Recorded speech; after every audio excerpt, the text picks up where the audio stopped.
how long it's been, and I'm pretty sure I could be wrong, but I think I remember seeing November. I don't know I the exact date, but I remember it might be November. I wouldn't doubt it. Time is flying by so quick, and I know, I know. jeez, I mean, so we all. Let me tell you, I watched it. I'm you know my review. You know where I stand with your new movie Starfucker. Um, the ratings, I have not seen anybody, especially on IMDb. People are just so fucking finicky, and they go in and they rate stuff before the films are even released. But Oh, I your know. rating is authentic, it's organic, and it's near 10.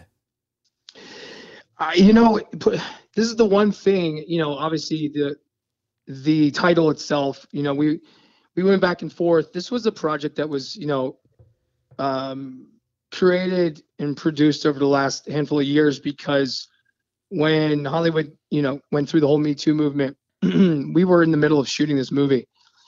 So we got a little scared, to be honest with you, because about Hollywood. It's very difficult to make a movie about Hollywood and come out on top. There's a fine line with how you can offend Hollywood and talk about the topics. So we shelved it for a handful of years, man. I mean, the movie sat for about 3.5 years, and initially the movie was more slapstick. The conflict wasn't the same. You know, we had to go back in and kind of reorganize the path of this film, of where it was going to go. What did we want to really come out of this, and what did we want to teach from it, or what journey did we want to take Jimmy on? So it became kind of what it is in the last year and a half. I mean, because we started, back in 2017 or 18, and then shelved it in 19 and 20. And then we had an investor come in, and we reshot about 60% of the movie. So it went it's like a kind of a 3-genre film. I mean, it's a dark comedy, a comedy, and drama. So it's kind of at that time, especially then, it's hard to place what to do with the movie, especially with that title. So we had shopped it a bunch. We got a lot of interesting feedback. We never really heard anything too bad about the film as far as like the content, the title, until really the end. A few bigger distributors wanted the film, but wanted access to possibly change the title. And, we were so set on the title kind of raising eyebrows to a certain degree. I mean, there's, a handful of projects I think that I've seen and I've, researched that have been called the same title. One was a series, and I think another was back in the late 90s. But nothing since then for a film that's had any sort of like any gravitational pull to it. So, it's interesting. I was worried because, putting my name on this and playing the character and kind of taking people on this journey with Jimmy and the kind of things that Jimmy does in the movie or what he goes through. But it's, it's very realistic. I mean, I've lived in Hollywood for over 20 years, and a lot of this life, I've lived. I mean, there's certain things I have not done that Jimmy's done, but the extremities to it are real. And I think that they try to stay away from showing people the truth or what really goes down in Hollywood. Obviously, it's a comedy, so it's a dramatized version of certain things, but we try to stay as real to it as possible and not really hold back and not apologize for what we did. So that's kind of where it stands. I mean, I'm glad people are liking it. I'm really glad. I mean, the reviews have been very good so far.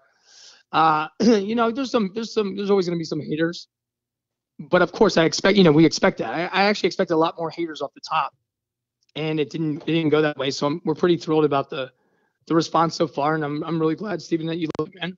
It makes me happy. And in comparison to Hangover, we've been, a lot of people have said a handful of different things, and I've heard The Hangover now. This is like the 4th time I've heard someone that said it kind of reminds me of like some sort of like a comedy classic, like The Hangover mixed in with like American Psycho version, even though he's not killing anyone, but there's this essence of that he kind of persona that Jimmy gives off, and mixed in with Wolf of Wall Street.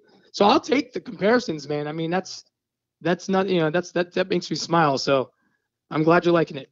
I really did, and it was really nice to be able to go to Tubi and to have that access and to be able to watch it and just really feel good because it's a well-respected, highly rated film.